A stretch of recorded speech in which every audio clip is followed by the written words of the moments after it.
My name is Elena Roberts. This is my exceptional near-death experience associated with operation for pheochromocytoma at age 16. When I turned 16, I got sick with a very rare disease, pheochromocytoma, a kind of tumor. A whole year passed away before the doctors understood what I was sick with and decided to operate me. On the operating table, they put me under anesthetic, which took effect quite suddenly. In this moment, I was hanging above the operating room, exactly under the big lamps. Although I was at about 2 meters high, everything seemed to be like in a cathedral, and the ceiling was at least 6 meters high. Soon the main surgeon peeped in the room and said in surprise, "Ah, the girl is already asleep." I was watching the liveliness in the operating room. Various doctors, trainees, and students were coming to watch because the operation was extremely rare. In my home country, 1 or 2 persons get sick with this disease yearly, and 9 from 10 people die without diagnosis. So it turned out that I had big luck. While I was hanging over my body in expectation of the beginning of the operation, I perceived the world quite differently. I felt big relief, pacification, and inner peace. I watched the sleeping body below and I knew that it's me. Yet actually, it's not me. As though my body was a machine, borrowed for a while, with which I'm to do some matters. I was understanding that my personality consists of several parts, one of which I left in this moment, and which represented sex, age, nationality, outward appearance. But I was continuing to inhabit the others. I was feeling no pity toward the stretched-on several machines' body, neither was I feeling attachment to it, as though it was a worn and taken-off article of clothing. All the time while I was watching the operating room, I was feeling the emotions of individual people, as well as the emotions which overwhelmed everyone. Soon, the operating team of 3 surgeons gathered together. The main surgeon was an elderly professor at the age of 67 at that time, who had done such an operation in his youth. Among all others, there was no one with experience in my rare disease. The moment before they started, all participants and observers were affected by the great tension and expectation, admixed with excitement and fear. For several seconds, everybody was silent and doing nothing. After that, the main surgeon made an incision of the skin. The tumor was located in the left adrenal gland, and my body was turned on its right side and tied together. I was watching the gradual cutting of the tissues, more and more deeply, until the moment in which the adrenal gland was not exposed. The tension grew up incredibly. For a while, the professor was observing the gland and was not touching it. Nobody knew what could happen. They were expecting the touch to release a big amount of hormones. In principle, the gland is small, and on it could be seen a little excrescence. It was supposed that this was the tumor, and the initial intention of the doctors was to cut it. Later it turned out that the whole core of the gland was transformed into tumor, which had torn the wrapper of the gland a little bit and came out on the surface. Finally, the professor decided to cut, and I felt the great tension of the many people in the operating room. In the moment in which the scalpel touched the gland, the fears of all were justified. That very instant continued 1 millisecond, stretched, as though the time slowed suddenly. Simultaneously, many things happened. I felt the wave of panic, which swept away everyone. At the same moment, a high shriek was heard from the device that was measuring the heart rate. I felt the impulse of the beginning of a with the speed of lightning movement, energy, with which everyone from the operating team rushed to do something. Time stretched so much that it looked as a picture, in which the people, intertwined hands, were handing one another various things and were trying to do something. In this moment, I felt a powerful suction from my back, the place where the lamps were, so powerful that I couldn't resist it, although I tried to. In the same moment in which I was sucked, the time set out at full speed, as though it wanted to make it up, and the chaos and panic below, as well as the screams, were indescribable. But this also continued for less than a second. In the next moment, I was floating at full speed through an absolutely dark tunnel, in which there were some gleams, and way ahead in the tunnel a yellow dot was shining. The dot came quickly near, and the tunnel threw me away, in the same way a man falls from the edge of a water slide in the pool, in some strange place. It was empty. The feeling of above, below, and sideways was relative. There was no floor, but I was not flying. The air was shining in milk yellow, something similar of the densest fog in which you've ever got into, lit up from yellow fog lights, but one could see through it. Instantly in front of me appeared 5 shining and yellow human figures. One of them was the main. I felt it was a woman, but I didn't know any of them. I wanted to look at her face features, but the more I stared, the more I couldn't see anything. When I gave up, I felt the features of her face, in the same way when you try to see something with your peripheral vision. The group was radiating a warm welcome, and we were communicating with thoughts. They took me to a strange place in the middle of the yellow fog. 3 perfect spheres were situated in a way that they were forming equilateral triangle, and in the middle of it, there was one more sphere, but bigger than the other 3. I asked what that was, and I didn't receive an answer, but I felt a change. At the beginning, I couldn't understand what kind of change it was, but I noticed how the yellow fog was gradually darkening. I felt I was moving. The yellow became dark blue, then black, and I saw the stars. It was so wide. I understood that if I turned, I would see the Earth. I turned and I was stunned by the delightful sight. The Earth was wonderful and so near. I felt she was alive, as though the planet itself is a being. As I admired for a while, I looked around, and I noticed hundreds of small objects, which were spinning around it. They were in general 2 types. The first ones were ugly, mean, distorted, assembled from infinite number of parts, and they appeared ridiculous and antediluvian. The second type appeared shining, cast from the finest materials and were inhabited. Around and in them there were living beings. The beings were at least 3 or 4 types. In close proximity to me there was a device with beings, 2.5 to 3 meters high, who were watching me. I asked them, "Who are you?" They replied, "Your friends." I asked them, "What are you doing?" At that moment something happened, and instead to reply, they pointed to the Earth, which was on my left side. I turned towards it, and I saw a blue ray of light, similar to laser, which was traveling through the cosmos.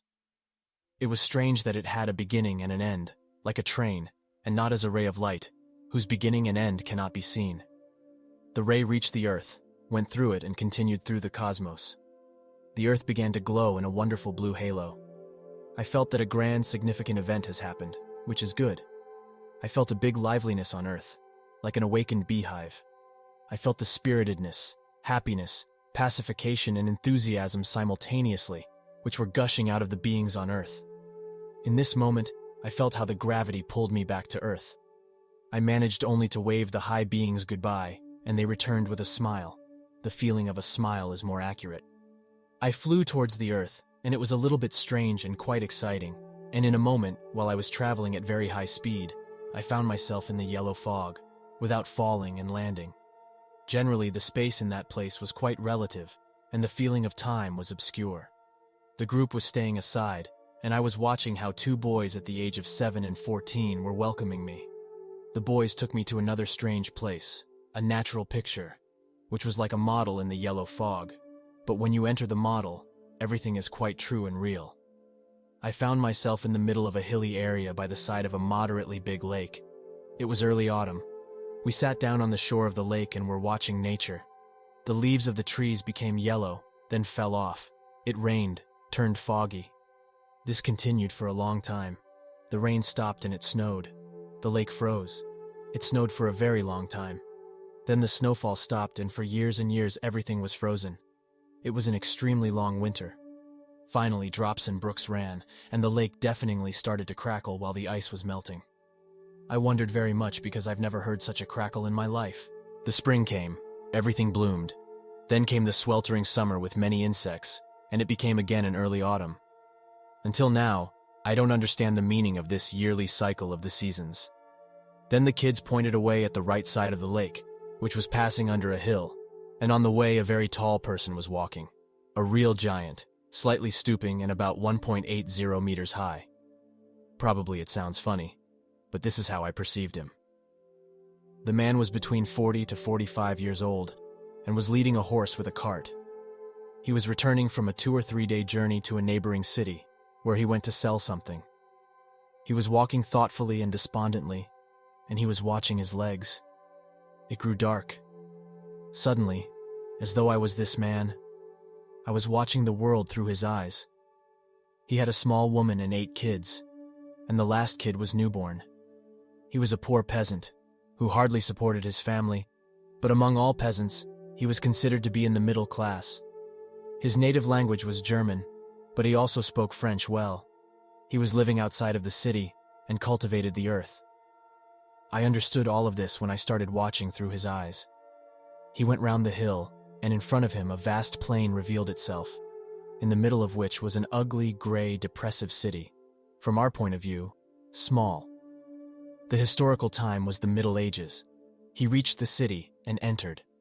The picture that I saw from his eyes was so startling that it can't be seen even in the most bravely staged and realistic Hollywood movie about the Middle Ages. The streets were 2 meters narrow. They were covered with a half-meter of mud and animal and human excrements. An old woman looking like a witch, without teeth, ugly, dirty and nasty, jammed into my face something disgusting that she was trying to sell me. On one of the crossings, about 1.5 meters wide, there were staying dirty kids without pairs of pants, and they were looking wide-eyed at me. They seemed to be mental defective. I was making my way through the crowd until I reached the center of the city. On the square were gathered all the citizens. They were staying behind a cordon of soldiers, dressed in funny chain armors and armed with swords. The tallest people were about 1.60 meters high.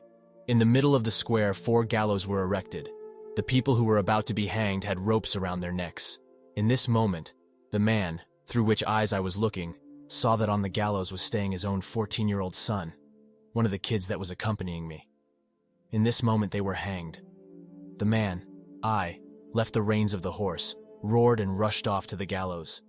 One of the knights intercepted him and pierced him right in the heart. The man fell down on the earth and died, and then I started to watch the events as an invisible among the crowd. As the crowd saw all that, it went mad, tore the cordon, and a terrible slaughter fell. In the crowd was the wife of the killed and the mother of the hanged boy, together with one of her kids, who was 7 years old, but looked like a 3 or 4-year-old. The crowd took the kid off his mother, and then one of the soldiers in armor saw him, and without a reason, he took out his sword and cut off the head of the kid. This was the other kid who was accompanying me. Suddenly I found myself on the shore of the lake. I was in shock. My consciousness was twisted. I was catching glimpses from what I just saw.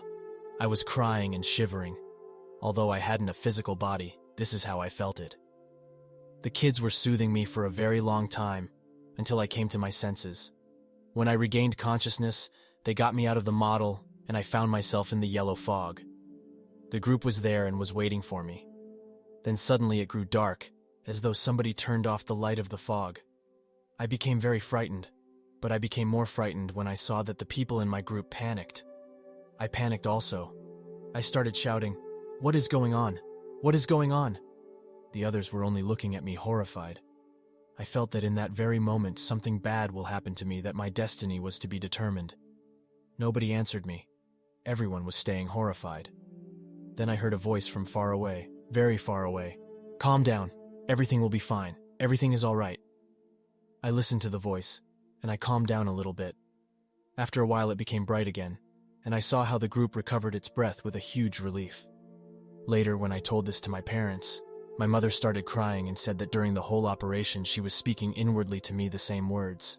Then the kids took me aside and we had a serious conversation about the things that were coming in my life, and they warned me that I will forget what we were talking about. It was a long conversation, and when it was over, we said goodbye to each other, and I was on the operating table. I felt how they were sewing me, but I couldn't say anything, not even move or show that I'm awake, and it hurts. In front of my eyes, the kids were waving from far away in the yellow fog, and were repeating that soon we will meet again. Today, I know that one of the tasks that we were discussing at that time, and I had forgotten, is now completed. It is a personal one, and that's why I won't tell it. I know also that in that day I had to die, and I shouldn't return to Earth again. But beings with high spiritual power redeemed me, but only this. In that day, I had to go in a dark and unpleasant place for a long time. You can call it hell, if you like. It didn't matter that I was still a kid. The bad deeds, which I had done before, had to lead me in a place where I can redeem them, before I go back again to the earth, and to have the opportunity to live as a human being, but with a heavy destiny. Now I know for which deeds was determined this retribution, but this is another long story. After this experience of the physical death, I woke up instantly as a new person. With time, I changed a lot, and today I have different understanding about the world, and about that which I have and don't have to do. I realized that I have a big need for spiritual growth and enlightenment, and this was the only way and goal, and that without that, life does not have a meaning and is a wasted time. After the operation, I had the ability to look forward in time as well as backward, and I remembered many past lives. To my regret, I was left very disappointed from my low consciousness in the past. I also realized that the extrasensory perceptions are a normal thing for every human, but they should not be used because they limit the soul to the low levels of the spiritual worlds. To all who have read to here, I want to say, to die is not something special. Much more special and important is to live in beside consciousness of the role and purpose of your life. The last thing that I want to say is that I don't doubt in the existence of God as a wise power, and his essence is entirely love, compassion, and forgiveness. He never refuses anything which is asked for, but most he gives to those who want to get near him. Watch this near-death experience next about a woman who met angels and her thoughts about abortion.